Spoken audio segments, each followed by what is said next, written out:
সত্যি কি বোবাজিন বলতে কোনো কিছু আছে? যদি নাই থাকে তাহলে রাতের বেলা কেন এসে গলা চেপে ধরে? অথবা অনেক মানুষ, অনেক পেশেন্ট কিন্তু রাতের বেলা সেই জিনটাকে দেখতেও পায়। তাহলে এবং নিজে অনেকবার ডাকাডাকি করার পরেও তার আওয়াজটা খেয়ে ফেলে, তার আওয়াজটা কেউ শুনতে পারে না। অনেকের কাছে একটা আতঙ্ক, বোবায় ধরা অথবা বোবাজিনে ধরা। সত্যি কি বোবাজিন বলতে কোনো কিছু আছে? যদি নাই থাকে তাহলে রাতের বেলা কেন এসে গলা চেপে ধরে? অথবা অনেক মানুষ, অনেক পেশেন্ট কিন্তু রাতের বেলা সেই জিনটাকে দেখতেও পায়।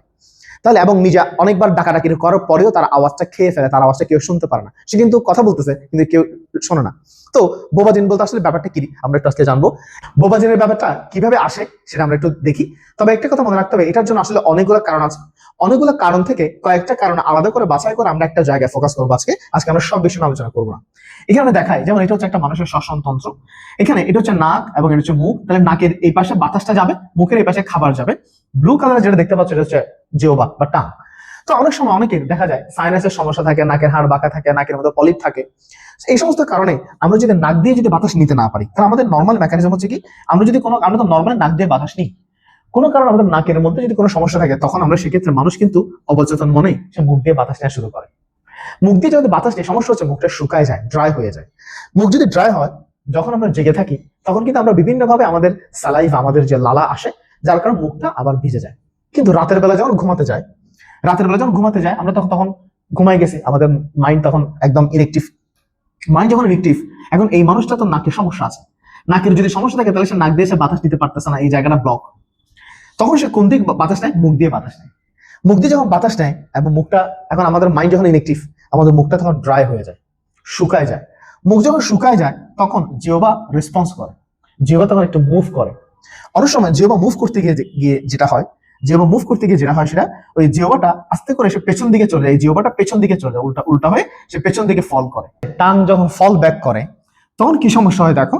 এখন নাক দিয়ে নাও আর মুখ দিয়ে নাও, বাতাস কিন্তু কোনোভাবে আর কোথায় প্রবেশ করতে পারে না, বাতাস কিন্তু কোনোভাবে আর এই জায়গাটা পার করতে পারে না। তখন আমাদের এই যে গলার এই পয়েন্টটা, এটা হচ্ছে গলার অঞ্চল, এই অংশটা হচ্ছে আমাদের গলা। টাং যখন এখানে ফল ব্যাক করে, স্বাভাবিকভাবে তার একটা যেটা অবস্ট্রাকশন, যেটা বাধা, এটা কোথায় ফিল হয়? গলাতে ফিল হয়। তাহলে প্রথম সমস্যা কি, সে আবার নাক দিয়ে নিক আর মুখ দিয়ে নিক, বাতাস কোনোভাবে ভিতরে আসবে না, তার প্রথম সমস্যা হবে শ্বাসকষ্ট, সে শ্বাস নিতে পারবে না। এবং শ্বাসকষ্টে যে সমস্যাটা ফিল করবে কোথায়? গলাতে। তার কাছে প্রথম অনুভূতি হবে তখন গলা চেপে ধরার অনুভূতি, মনে হবে তাকে কেউ গলা চেপে ধরছে। তাহলে গলা চেপে ধরার যে অনুভূতি, সেই অনুভূতিটা সে ফিল করবে, সে মনে করবে তাকে কেউ এসে গলা চেপে ধরছে। এটা ফিলিংস। আমাদের মস্তিষ্ক সবসময় আমাদের এক্সটার্নাল এবং ইন্টারনাল পরিবেশের সাথে সে নিজেকে রিলেট করার চেষ্টা করে। বাইরের কোনো ঘটনা, ভেতরের কোনো উদ্দীপনা, এগুলোর প্রতি আমাদের মস্তিষ্ক এটা রিলেট করার চেষ্টা করে। এখন এদিকে মস্তিষ্ক রিলেট করার চেষ্টা করছে, কি হচ্ছে আসলে, প্রবলেম কোন জায়গায়। এর মধ্যে একটা প্রবলেম হয়ে গেছে কি, অক্সিজেন যেহেতু ঢুকতেছে না, বাতাস যেহেতু এখানে আসতেছে না, তাহলে আমাদের শরীরের মধ্যে চরমভাবে কিসের সংকট হবে? অক্সিজেনের সংকট। এখন আমাদের ব্রেনেও কিন্তু অক্সিজেন সংকট দেখা দিবে। যখন আমাদের ব্রেন অক্সিজেন সংকট দেখা দিবে, তখন আমাদের ব্রেন থেকে অ্যাবনর্মাল সিগন্যাল বের হয়। যখন অ্যাবনর্মাল সিগন্যাল বের হয়, তখন আমাদের মধ্যে যেটা হয় সেটা হচ্ছে হ্যালোসিনেশন হয়। তখন এই যে হ্যালোসিনেশন মানে হচ্ছে এমন কিছু, এটা হ্যালোসিনেশন আমাদের আরেকটা ভিডিও আছে অবশ্য। হ্যালোসিনেশন মানে হচ্ছে এমন কিছু সে ফিল করা যেটা আসলে বাস্তবে নেই। কেন? মস্তিষ্ক যে বললাম রিলেট করার চেষ্টা করে। গলা চেপে ধরার অনুভূতির সাথে যখন হ্যালোসিনেশন হচ্ছে, তখন মস্তিষ্ক নিজের মধ্যে কিছু ইমেজ তৈরি করে। অনেক সময় মানুষের সামনে, চোখের সামনে তখন ভিজুয়ালি কোন একটা অবয়ব, কোন ভয়ঙ্কর কোনো কিছু আসে। এই যে ভয়ঙ্কর কোনো কিছু আসে হ্যালোসিনেশন। এই হ্যালোসিনেশনের কারণে অনেক সময় সে কিন্তু কিছু একটা দেখে, সে খারাপ কিছু দেখে। এই যে খারাপ কিছু দেখে বলে সে এবার নিজে বিভিন্ন ঘটনা এক্সপ্লেন করে, যে আমি তো তাকে দেখছি, সে আসছে আমার গলা চেপে ধরছে। আসলে কেউ তাকে গলা চেপে ধরেনি, এটা হচ্ছে একটা হ্যালুসিনেশন, খারাপ কিছু দেখা, যেটা সে তার ব্রেন গলা চেপে ধরার সাথে কি করছে, রিলেট করছে। আরেকটা ব্যাপার হচ্ছে, আমাদের ঠিক এই জায়গায়, আমাদের গলার নিচে, আমাদের গলার এখানে আমাদের আছে ল্যারিংস, ল্যারিংসের একটা পার্ট হচ্ছে ভোকাল কর্ড। এই যেটা হচ্ছে আমাদের ভোকাল কর্ড।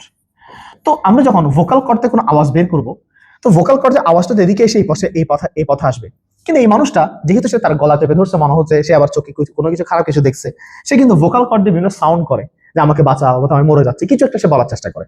কত হচ্ছে সে তো সাউন্ডটা বের করছে, কিন্তু এই সাউন্ডটা কিন্তু কোনো জিহ্বার কারণে সাউন্ডটা বারবার এখানে আটকে আছে।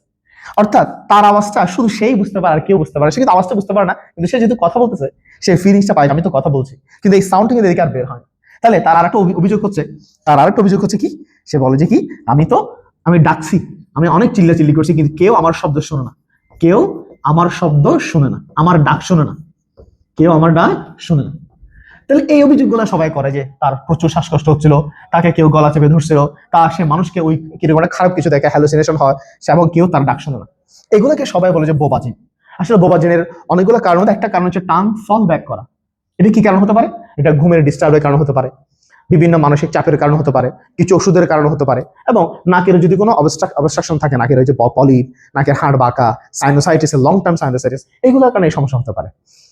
তো এটার কারণে অনেক সময় যদি লং টার্ম ধরে থাকে, মানুষের কিন্তু মৃত্যু হতে পারে অনেক ক্ষেত্রে। তো এই সময় কিন্তু রোগী দেখা যাচ্ছে সে কিছুক্ষণ পর সে আবার আসছে, তার হোশ আসে, সে কিন্তু বুঝতে পারে যে তার কিছু সমস্যা হচ্ছে, সে ডাকার চেষ্টা করে, কিন্তু এই যে বললাম কেউ তার ডাক্তার শুনবে না। তবে কিছুক্ষণ পর যখন আমরা আবার সেন্স ফিরে আসি, আমরা যখন জেগে উঠি, আমরা যখন শোয়াতে যখন জেগে উঠবো, জিহ্বা তখন আবার আগে জায়গায় চলে আসে। তো জিহ্বা যদি আবার আগে জায়গায় চলে আসে, এখন কেউ যদি শোয়াতে উঠে গেছে, এটা তো শোয়া অবস্থায় ছিল, শোয়াতে যখন উঠে গেছে, তাহলে জিহ্বা আবার সামনের দিকে চলে আসবে। জিহ্বা যদি আবার সামনের দিকে চলে আসে, নর্মাল পজিশনে চলে আসে, তখন রাস্তাটা আবার কি হয়ে গেছে, ওপেন হয়ে গেছে, তখন এই সমস্যা আবার চলে যায়। তো বোবাইজিনের ধরনের অনেকের মনের মধ্যে অনেক ধরনের কনফিউশন আছে, অনেক ধরনের রহস্য আছে, মনে করে অনেক ধরনের বিভিন্ন ধরনের সে ঘটনা তৈরি করার চেষ্টা করে। আসলে এগুলো কিছুই না, এটা হচ্ছে জাস্ট একটা টাং ফল ব্যাক কারণে হতে পারে। সো বোবাইজিন নিয়ে কারো আরো যদি কোনো জিজ্ঞাসা থাকে আমাদেরকে জানাতে পারেন, আশা করি অনেকটুকু ক্লিয়ার। সো ধন্যবাদ সবাইকে।